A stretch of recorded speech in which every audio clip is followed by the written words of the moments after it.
Welcome back, ladies and gentlemen, to another episode of Nerdtooine and a Movie Podcast. I am your host, Nerdpool Prime. Thank you again for joining me. It's been a while, guys. I took a break to handle some things in my personal life. I was in school and had to make sure I could finish the class, and I did. So here I am, back again. We are going to have an interesting little show today. It's going to be 100% freestyle. I normally script everything out, but I'm just going to talk about everything that's happened since we last spoke. Which, like I said, I needed to take a break, and this will be the official start of season 3. I don't have a structured season plan like most people. Whenever I take a break, that's when the end of that season is. So I'm in season 3 now of Nerdtooine and a Movie Podcast. But yeah, we've had a lot of great things happen since I was last doing the podcast, because the last time I was here, I was talking with the great people of 1 Month Later podcast, Hard to Come By, Duffy Boy Comics. We were talking about Loki season finale. So before I really get into anything about what's really happened, because there's been a lot of content that came out since we last spoke, but I'm going to toot my own horn a little bit. And I'm going to ask, what's it going to take for everyone to finally listen to me? I mean, I have so far successfully called the ending of both WandaVision and Loki before the start of the series, and the end of Falcon and the Winter Soldier 2 episodes in. Like, almost to the T. Like, I called that we were going to see the twins and that they weren't going to survive the show. And I said that they will come back in Doctor Strange 2, Doctor Strange in the Multiverse of Madness, and they're going to help Doctor Strange stop Wanda from destroying the universe, the multiverse. That was before the show started. It's still alive. I have a WandaVision theory that is still breathing right now. Let that sink in for a second. Like, seriously, think about that. Okay? And then with Loki, before the series started, I called that Jonathan Majors was going to show up at some point, and I literally said, not in full Kang mode, which is exactly what we got. Sure, Jonathan Majors played an adaptation of He Who Remains, who is not a Kang in the comics, but obviously they are going to be calling him a Kang now in the MCU, so that being said, guess what? That's a Kang variant. Exactly like I predicted. And then the whole thing with John Walker, after the first couple episodes where everyone was like hating on him, I was saying, well, first of all, the actor's playing a great role. He's playing that villain to a T. I said he was going to take the super soldier serum. He was going to do something really bad. Then there's going to be the cancel culture. Got him taken out as Captain America. And then by the end of the show, he was going to be U.S. agent. Episode 2. So now I get to why you even brought this up. It's because of my spec for the comics. I've been telling people certain books are going to be hot. Certain books are going to be adapted into something.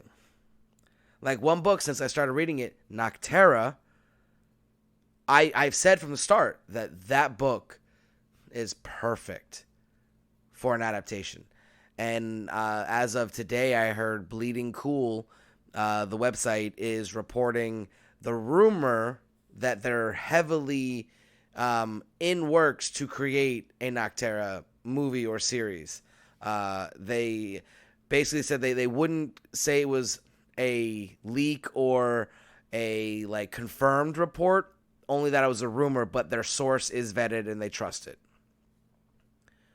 So that would be another one that I've been saying from the get-go was going to be made. And listen, I'm going to keep doing this regardless whether I have one listener, no listeners. It doesn't matter to me. This is a therapeutic device for me. And I'll be honest, it's nice to have something to talk to that I basically it's so my family doesn't get tired of me talking about nerd stuff.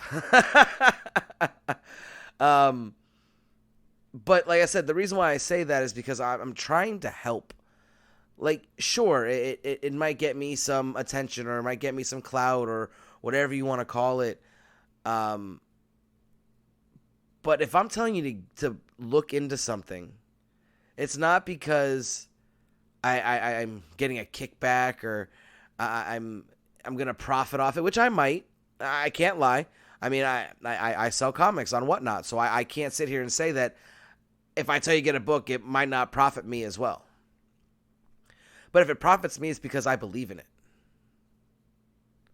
And if I believe in it, good chances are it's a good thing to do.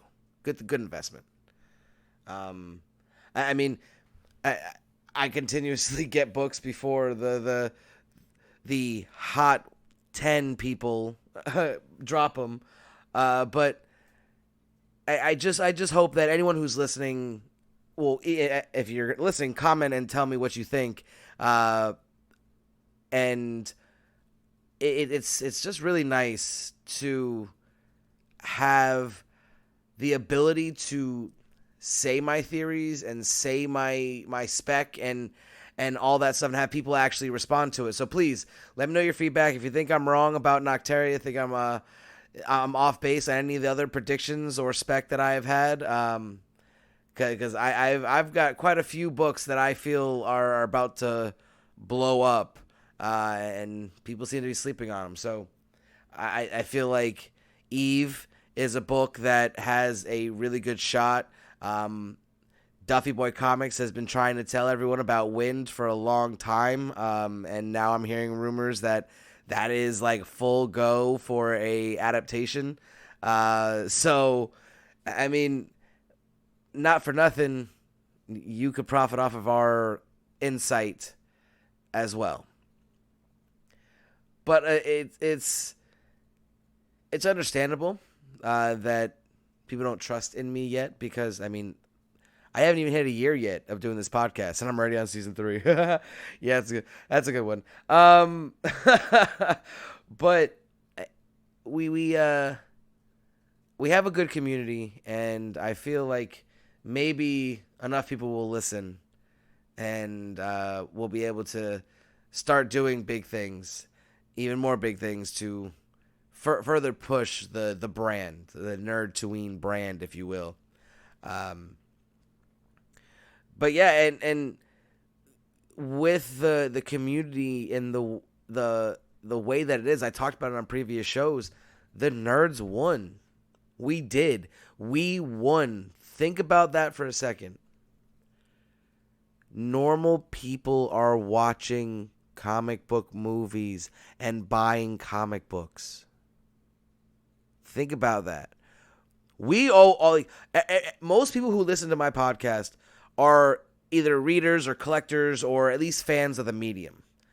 So we are going to go out and get books anyways. You know, I feel like even the majority of us, I mean, granted, like I said, I will never claim to be someone who's been collecting for all these years, because I took many breaks collecting as a kid, and then, you know, middle and high school, tried to be an athlete, and didn't I mean, I didn't hide that I liked that stuff, but I kept it as low as I could.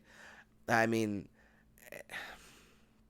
it's humbling looking back now, like thinking about how, if I would have just stayed true to who I was back then, where I'd be now. Like, I'm finally okay with the fact that I'm a super nerd. And, like, granted, like I said, nerds won, so we definitely are respected now. I don't see people bullying nerds too much anymore, because they know what we're capable of now. Like, we what is the most lucrative movie franchise in the history of cinematic entertainment. Don't worry, I'll wait. It's the Marvel Cinematic Universe.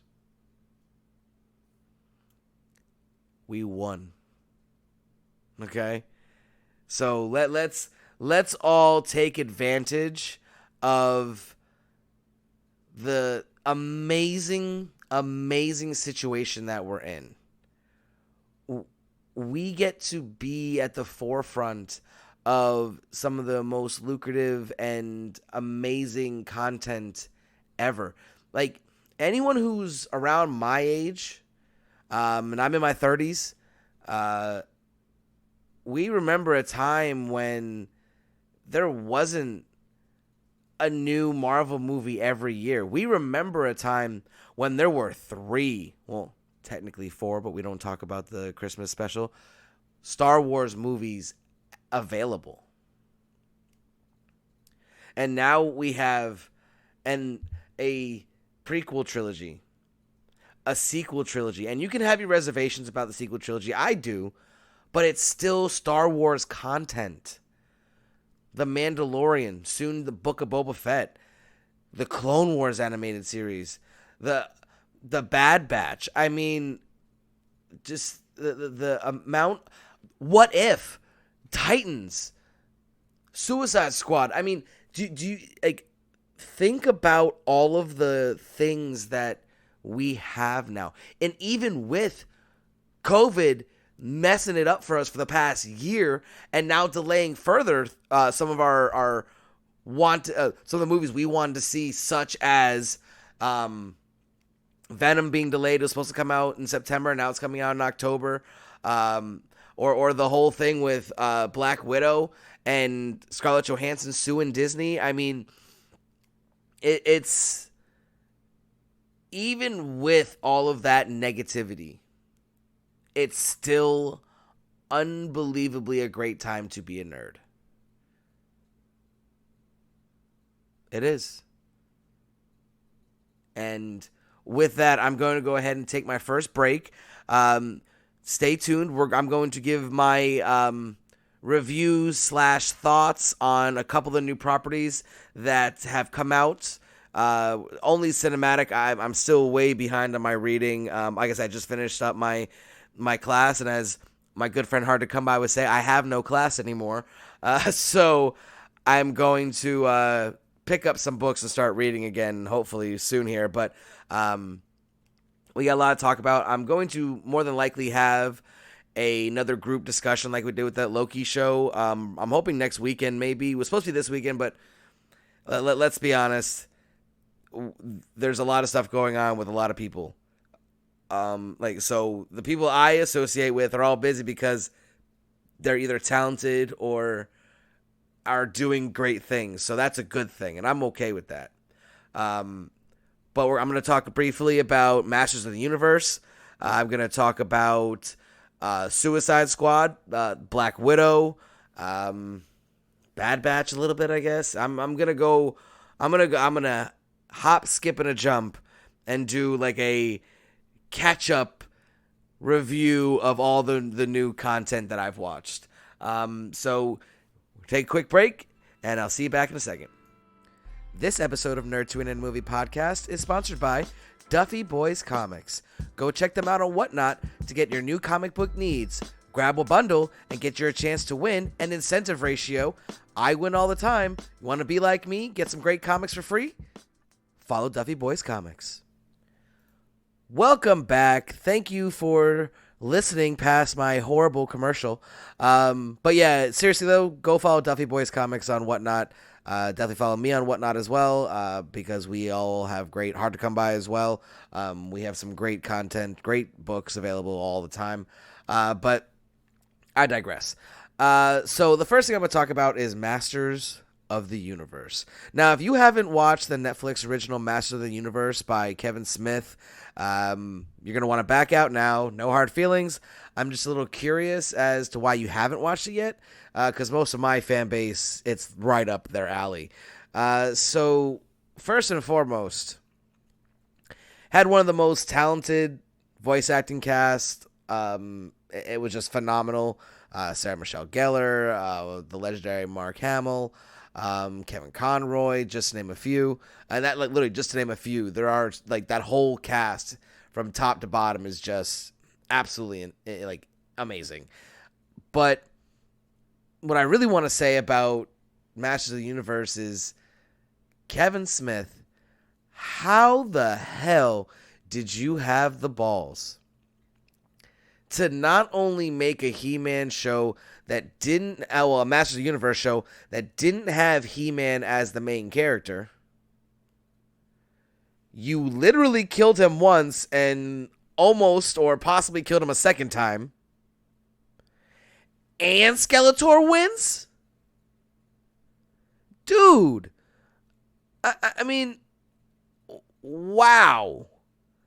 I was blown away by everything about it, really. The animation was fantastic. It hit home, like, all of that nostalgic, like, He-Man, because it picks up the original story from the original cartoons. And it really, like I said, it had every bit of nostalgic feel, but in, like, almost like it was like a modern retelling almost. Like, not even like, because like I said, it's a continuation of the original story. So it's not like it was a reboot or anything like that. But, like, there have been many things that have been revived, like, from my childhood that, like, just broke my heart. Like, most of the Thundercats stuff that I've seen, the reboot animation and like, some of the Ninja Turtle stuff that I'm seeing, like, it hurts my inner childhood soul. But this Masters of the Universe was just fantastic. It made you care for villains. It made you understand more. I don't want to say minor, because they're not really minor characters, but they're not the main, like, He-Man or Skeletor, you know. So it still was very much a new show, but like I said, it felt so much like just my childhood picking up where it left off, and just, like, nothing but the utmost respect for Kevin Smith for being able to do what he did. I mean, 100% just I cried. There was more than one scene where I literally was crying. Like, what, Orko? Orko was a bumbling buffoon in the original. Like, he almost was like, man, here he comes to ruin the day again. And to have that redeeming moment, it was just brilliant. It like I like I said, what I was literally tearing up when that little piece of his like jacket or whatever, or his robe came through. I was done. Like when it landed in Tila's hand and she just, like, closed it, I was like, oh my God, like, my soul. Like, it was something that I didn't expect. Not that it was gonna be so good that it was made me feel emotional, but that a character like that, or like Evelyn. I mean, again, a evil character throughout, at least to my knowledge. And if anyone's listening, who's checking this out on YouTube or whatever, comment. Let me know if I'm wrong. But was always just this really bad, like, evil person, and here in this show they explore why, and they explore what that person could be if they had to, like, save, like, literally, like, she was a sorceress that was about to lose her ability to be a sorceress.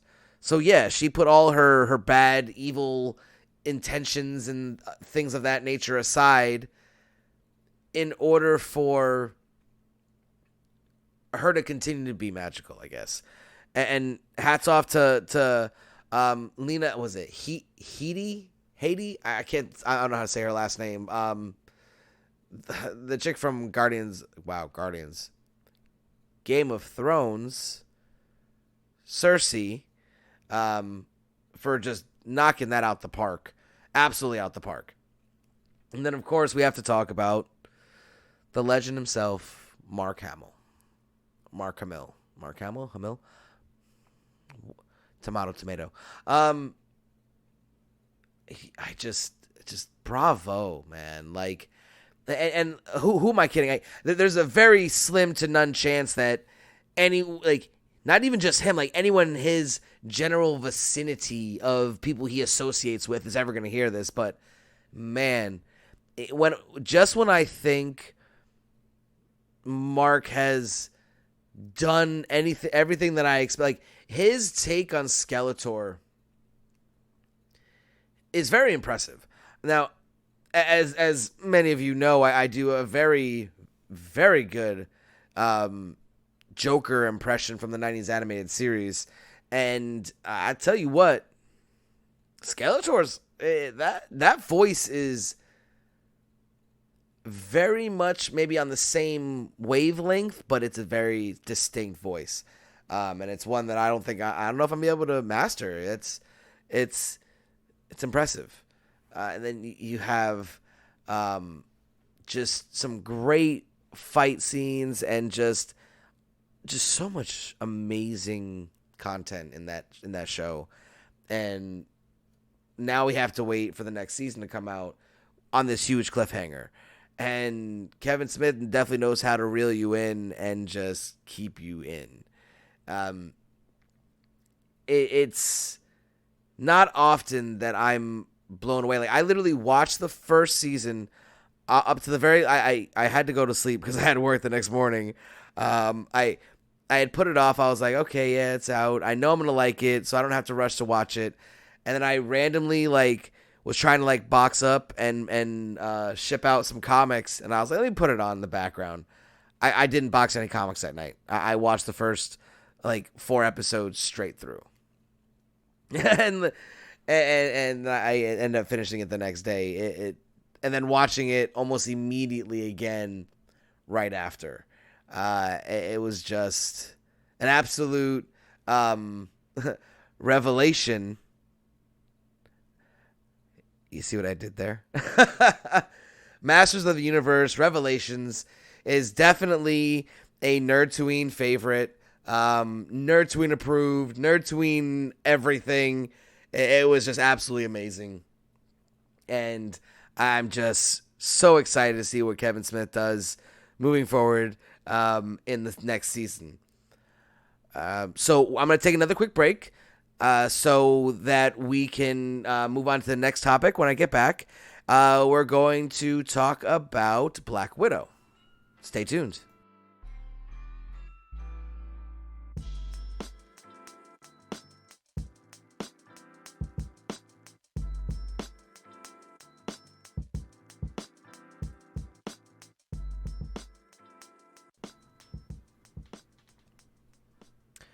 Welcome back. So let's talk about Black Widow. Now, before I talk about the movie itself, I'm going to definitely talk about the backlash that has come from it. So obviously, as many of you may know, Scarlett Johansson has sued Disney/Marvel for breaching contract because she says that they, in her contract, it was a exclusive to theater release, and basically saying that they had no justification or reason to not release it solely in movie theaters, and they willfully try to just steal money from her. Now, I understand from the estimates and what I've been hearing, she's set to lose about $50 million. And yes, that's a hell of a lot of money to miss out on. Especially when you should have. You should have earned that. You know what I mean? So I get it.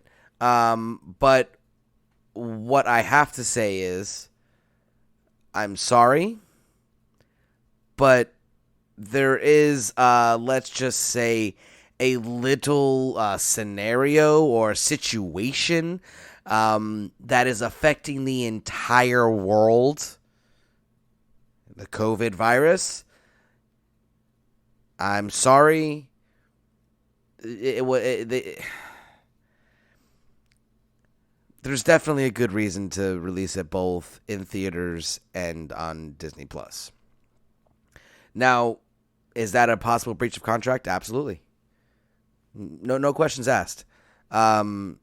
So, and you can already see the fallout of that because apparently,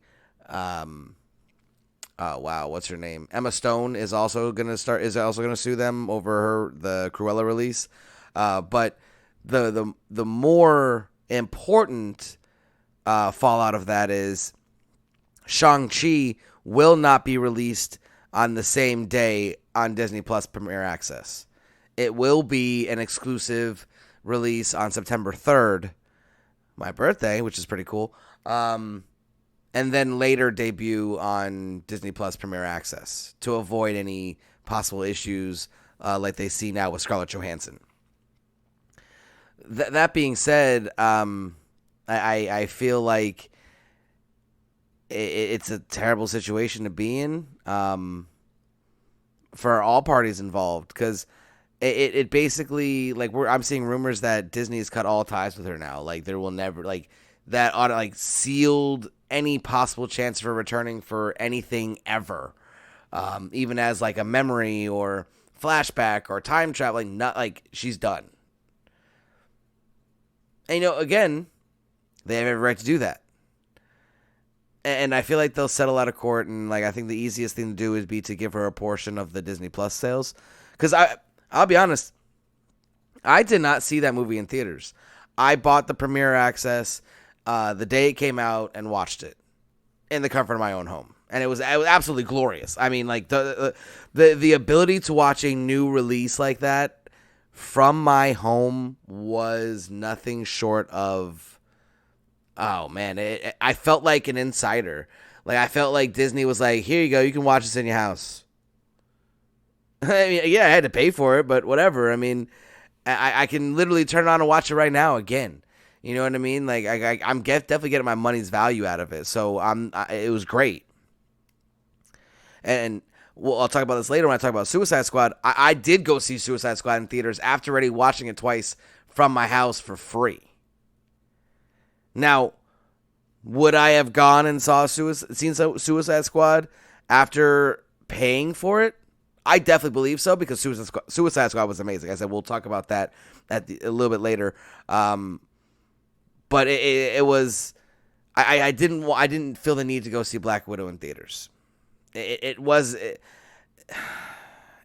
For me, it was a big disappointment. I expected, I don't know what I expected, but I did not. I really didn't like the majority of things they did in the movie. Like, there were some shining moments that are amazing. Definitely, Florence Pugh was just absolutely phenomenal as Yelena Belova. I can't wait to see her return in the Hawkeye series, which would be pretty cool. I mean, I love. Why do you pose? You come down and you do this thing. You flip your hair. You're a poser. Like, and then when she did it later, she's like, ugh, disgusting. Like, that was so amazing. Like, her ability to be incredibly funny while being serious, and not like trying to tell a joke, but the way that she delivered it. And it was just some of the scenes that were just so funny because of the way she went about it. And of course, David Harbour as Alexei, and Rachel Weisz and Melina. It was, there were a lot of bright spots. I wasn't a real big fan of what they did with Taskmaster, and I'm a little disappointed that we didn't get more backstory about Budapest. You know what I mean? Like, they kind of like pitched this movie to all of us like, hey, you want to know what happened in Budapest? we're gonna tell you they didn't tell us shit. Like it was definitely not as good as I had hoped it was gonna be. There were some good parts, and it mostly wasn't even Black Widow. I mean, it was the supporting characters that really stole the movie, and it feels like a very disappointing end. And I gotta talk about the ending because it makes no sense. Like we see her getting surrounded by Thaddeus and his goons, and then she's just getting a Quinjet. Are you implying that she was working with Thunderbolt? Like, I mean, like, you didn't give me anything. You just kind of like let us assume what we want. I hate endings like that. And before I move on to the DC related content, I want to talk about What If. What If was just absolutely phenomenal. The first episode, Captain Carter, the parallels between Captain Carter and the Captain America First Avenger movie was just beautiful.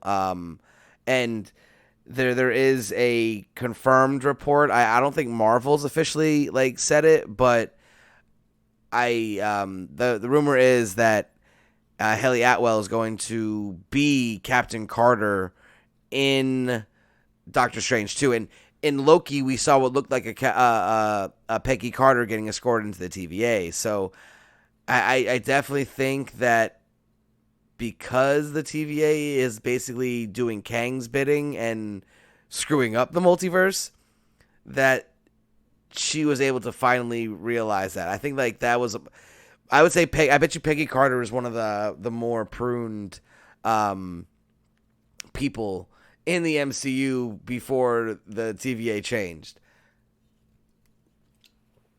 And I really did love it. It was definitely a good opening to it. I'm looking forward to some of the other episodes. Like like next week, I'm gonna be dying because it's the T'Challa Star-Lord episode with the last voice appearance from Chadwick Boseman. Man, I don't know if I'm ready for it. Like, I feel like I'm going to be so, like, pulled out of the episode and just be, like, completely, like, in my feelings that I'm hearing Chadwick again, that I think it's going to take, like, numerous watches for me to be able to, like, really process the episode. And I'm hoping to talk more in depth with my crew of reviewers. Hopefully next weekend, maybe we'll do a follow-up to this show and just have a chat about all that stuff, all the great content that we've got.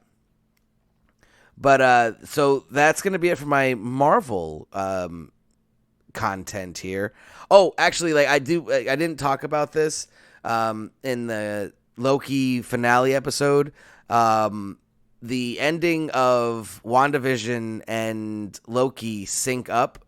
And I'm pretty sure the ending, what He Who Remains was saying about we've passed the threshold is when Wanda officially became the Scarlet Witch, and we've confirmed that she's a Nexus being. Therefore, and that's up to that point, he was able to see what was going to happen, and the reason why he couldn't see anymore is because Wanda's abilities. Not like she was blocking him, but that because of her existence and being able to be that being, that Nexus being. So, like, basically everything that she does is a Nexus event.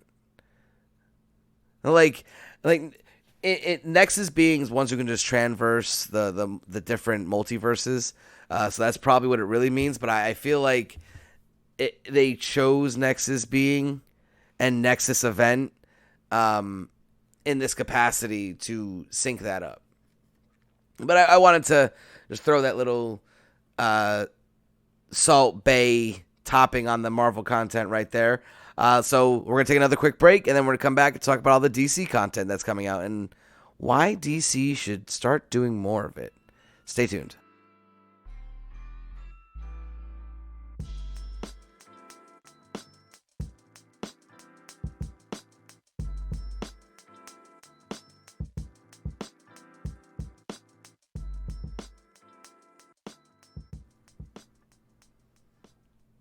Welcome back. So, let's talk about DC. So, Warner Brothers and DC have not put out a lot of, let's say, quality movies. If you look at the entire DCEU, the best movies up until this point were not in any specific order, but Aquaman, Wonder Woman, not 1984. That was not very good. And that's really it.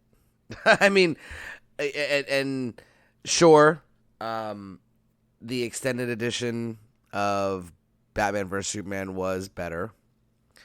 It was still, in my opinion, bad in a lot of different areas. Now, everyone knows my feelings of the Snyderverse, the Snyder Cut. I thought it was fantastic. The Flash scene at the end was just so amazing that I had no problem sitting through a 4-hour movie to get to that point. But then you look at the Suicide Squad and to some extent also the Titans TV show that just started back up again this week. It's this dark and real gritty adult stuff is where DC really needs to carve out their niche. For me, at this point, there's no way they can ever compete with the Marvel Cinematic Universe. They just can't. At this point, they're too far behind and have made too many missteps to properly compete. 'Cause, I mean, think about it. At this point right now, their best movie is not a part of the DCEU, and it's the Joker, which was phenomenal. Again, not really the DC superhero Joker that we know, but nonetheless, it was still a fantastic movie. And then now Suicide Squad, James Gunn just absolutely knocked it out the park. And see, this is where I'm confused about Warner Brothers and the direction of their movies. Because they fought tooth and nail to not let Snyder tell his version. But then, according to what we've been hearing with James Gunn, they basically gave him carte blanche to do whatever he wanted. And thankfully, if that's the case, or not the case, and they gave him at least enough creative control to do what he wanted, he created an absolutely fantastic movie. And like right from the jump, when they killed off Captain Boomerang in the opening minutes of the movie, it showed you that they meant business. This was a real Suicide Squad movie. And Amanda Waller at her best, manipulating everyone from start to finish. And that scene with Idris Elba and his daughter was just like heartbreaking. Like how like a scene like that has no business being in a superhero movie. Because, and I mean that in the best of ways. Like, I'm not saying like how dare they put that in there. I'm saying that you don't see like next level acting and next level emotional connection and pulling on heartstrings in a superhero movie. Like at least the ones that have been popular, the happy-go-lucky Marvel stuff, this dark, real life, like the world is, excuse my French, fucked up, and there are people that are going to do some shit to save their lives. And is that not exactly what we had with her blackmailing Bloodsport to get on the team? And then them at the end blackmailing her to get off the team? Like, it's just one constant backstab after another and just trying to survive. And it was really, I really enjoyed the movie, like, from start to finish. I watch it. I literally, like, watch it all the time. Like, I think I watch it, like, at least 3 times a week at this point so far. I mean, and again, here's James Gunn again, taking characters that, again, have no business being entertaining or amazing, and just making you care for them and making you love them. I mean, like, Ratcatcher 2? Are you kidding me? Like, how in the world was Ratcatcher 2 such an amazing character? I mean, obviously, it was not just Gunn and him doing his thing, but I'm sure I'm going to say her name wrong. Daniela Melchior? Melchior? Oh, man. I sound stupid. And I would love for her to hear this and be like, "This is how you say my name, asshole." But which would probably never happen. But the scene, you know, where she was talking about her dad, and his burdens, and a great cinematographic. Wow, I think I had to develop a word. Cinematographic. That means just so cinematically terrific. And you know, of course, yeah, Taika Waititi, like, just like randomly being Ratcatcher 1. I want a Ratcatcher solo movie with Taika. I'm sorry, I want it. Give it to me. But again, Ratcatcher 2 not only was a great character, but the soul of the Suicide Squad, but also the hero in the end. I mean, how did he do that? And then you got, like, even like Javelin. Like, really? Like, why should we care about that character? We shouldn't. It was a character that was there just for cannon fodder, and yet here we are going, oh man. Like, it wasn't like the other Suicide Squad, just called Suicide Squad, where, like, a random guy got his head blown off. Like, the person that the movie started out in, the movie, the point of view was Savant's, and that was, you know, it was a little foreshadowing that he was the one who got his head blown off, because, like, obviously the only person that you see getting their bomb input was Savant, and Michael Rooker was just great, but they literally focused on him in the opening of the movie as they went and got everybody else. Nathan Fillion as TDK was just absolutely, like, pointless, and I love it. Like, just by casting him, you think, okay, that guy's not going to die right away, and he literally dies right away. Like, really? Pete Davidson as Blackguard? Like, that was, oh my God. Like, when he got his face blown off, like, I remember thinking, like, yeah, that's about right. Like, it fit. Like, they've done a really good, he did a really good job at casting that cannon fodder team. And, like, what sold it, obviously, was Flag and Harley and Boomerang being there. Like, we didn't think that anything was going to happen to them. Like, you're not going to kill Rick Flag. Well, obviously, you are going to kill Rick Flag, but not in the opening sequence of the movie.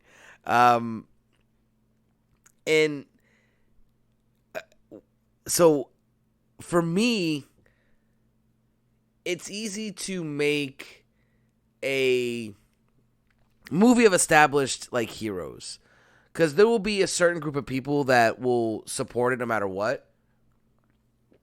I mean, there are people who say that Batman vs Superman is a good movie. It's not. Like I said, we can make the discussion that the extended cut or the ultimate cut, whatever it is a good movie. Like I will have a civil conversation about that. We might have a common ground there, but the theatrical release, it's a jumbled mess that it is all over the place with very little cohesive storyline and lackluster everything else. Really, the studio went in and just they ruined it, to be honest.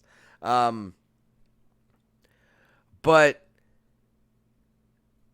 now you have Suicide Squad that is undeniably a classic, like immediately. In my opinion, it's absolutely fantastic. Like when I went to see, I like I said, I watched it the day it came out on HBO Max. I watched it 2 times. I literally watched it back to back. And then I saw it in the theater the next day with the Dungeon Master, my brother. So I was in that theater. There was maybe 10 people in it, maybe. And there was even like an older couple. Like it really was a great movie. Sure, there were superhero aspects of it, but he told a really good story. And some incredibly talented actors and actresses brought it to life in a way that I still am almost at a loss for words. It's really tough to explain how much I love the Suicide Squad. I mean, like I said, I talk about Ratcatcher 2 being such a great character. How about Sebastian? And I loved, oh my God, that ending when the first time I saw it, when Ratcatcher 2 had that like moment in her head. Why rats, Papa? Because, my love, rats are the most disgusting and hated creatures of all. And if they have purpose, so do we all. Ugh! Really? That shit hit me right in like the chest. Like, excuse me, like, really? Wow. And then you got King Shark. I mean, King Shark had no business being so hilarious. Like, oh my God. Like, that part with the mustache. The walking tiburon is gonna have to stay out of sight. Wear disguise. Oh, really? What disguise can you wear? Fake mustache. See. Worst fake mustache I've ever seen. You look exactly like a shark. And if that would have worked, we would have had to kill you. Like, and he just fuck, ah! And so good.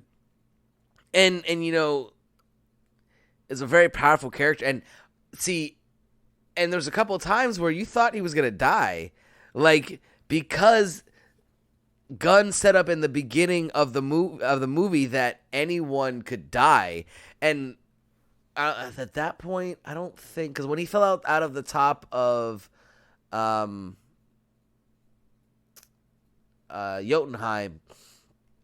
can't remember if that was before or after, like canonically, not necessarily in the way the movie was displayed. If Flag had died at that point, yeah. But, and let's talk about Flag. Like, they killed off Rick Flag. Like, that was not something that I saw coming. And holy crap, I say that to segue right to John Cena. Yo, John Cena, we can see you, my friend. And you absolutely dominated the screen and almost every single time you were on there. That who's a better killer match with Idris Elba's Bloodsport was one of the best scenes in any superhero movie, in my opinion. Like when they're going kill for kill, and like that man killed like 4 people with a freaking blow darts, man. Like, and then when they and again, okay, I gotta admit that I'm definitely gonna curse for this part of the show because of the content. No one likes to show off unless what they're showing off is dope as fuck. Fuck, that's true. Like that, like was. Oh man, like, I love seeing John Cena step out of his comfort zone as like the hero wrestler to really like diving into this villainous role. Because I mean, that man like was slaughtering people left and right. Not even just that scene. Like later on with his sword, he was cutting people up. He kills Rick Flag. He was gonna kill Ratcatcher too. I mean, like, just a beast, and it was I really like it. And what I hope is that in the Peacemaker series, because they're doing a Peacemaker series, which was, I guess, hinted more so than anything in the post-credit scene, that I definitely feel like Idris Elba is going to have to battle Peacemaker at some point. I really think that'd be really cool to see.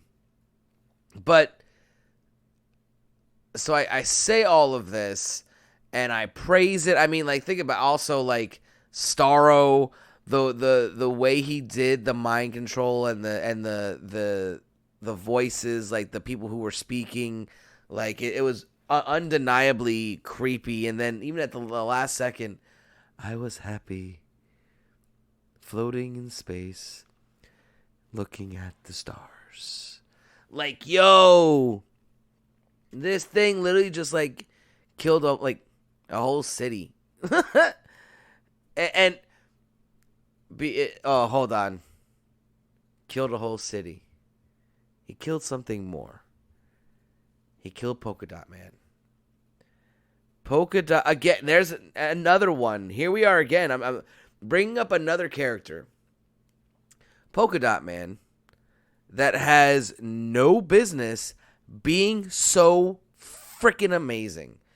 I mean, he absolutely was just a revelation. David Dasmalkian, I hope I said that right. He is an absolute, just fantastic human being. What he's gone through and what he's shared over the years has been very inspirational to me in particular, and I'm sure a lot of people. And I love the fact that he's getting the support he needs. I saw a bit about how supportive James Gunn has been to him, and James Gunn is being such a great person. I'm glad to see that. But Polka Dot Man, I mean, why did we he was able to personify mommy issues into this character that, like Peacemaker said, he literally throws polka dots at people. Like, it was, these characters are not supposed to be so lovable. Like, these are, I mean, Polka Dot Man, he's a staple in a lot of the DC stuff early on, and he's kind of has like a cult following. But I mean, again, it's Ratcatcher 2, Polka Dot Man, Peacemaker. I mean, Peacemaker's a cool character, so is Bloodsport. But and King Shark is great. It's a different take on King Shark, obviously. But yeah, there was no reason for those characters to be so amazing, except for the fact that James Gunn is an amazing storyteller. And of course, you can't talk about Suicide Squad without talking about Harley Quinn. She was, of course, Margot Robbie again, and I like how she like had her own side quest. Like she's just so polarizing that like it makes it hard to believe that anything bad's gonna happen to anyone in that scene, on the good guy side at least, because because Harley has somewhat, like, granted, some of the stuff that it was just amazing, the fight scenes, but like the absolute plot armor that she has. I mean, seriously. But all in all, it wasn't just a good superhero movie. It was a great movie overall. And it was dark and brutal and 100% needed to be rated R. And then you got DC's Titans, 2 full seasons out already. Initially started on the DC Universe app, which was later like turned into something else, and this moved over to HBO Max. So the 3rd season just debuted. They dropped the first 3 episodes, and holy shit, well, it was amazing. I'm not gonna just go too deep into a lot of spoiler territory for this because it did come out.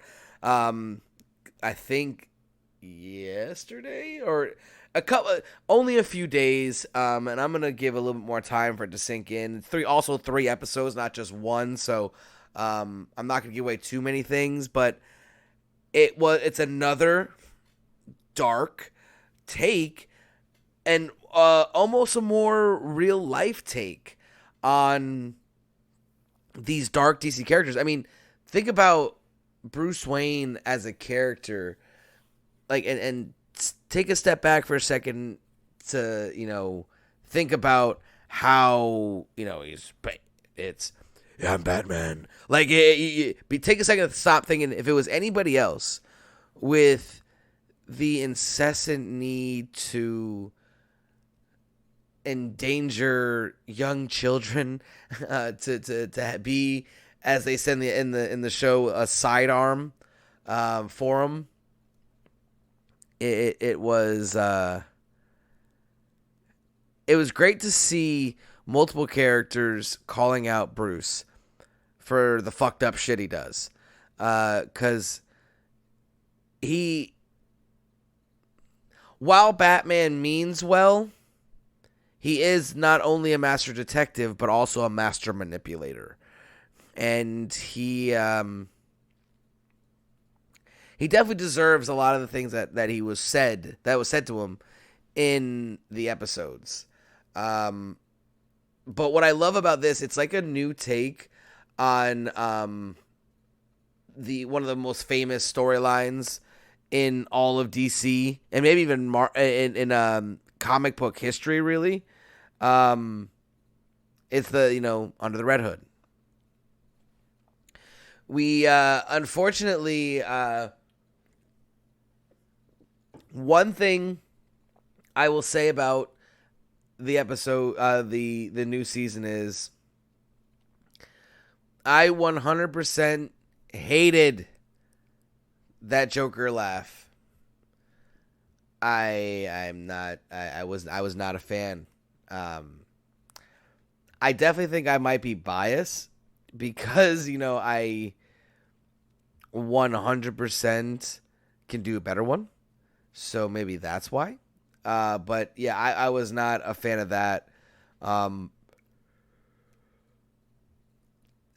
But as many people might know, one of my favorite characters of all time is Nightwing. So anything with Nightwing in it, I'm going to it's going to have my attention. And I really wanted to go into spoiler territory right now, and I'm not going to do that.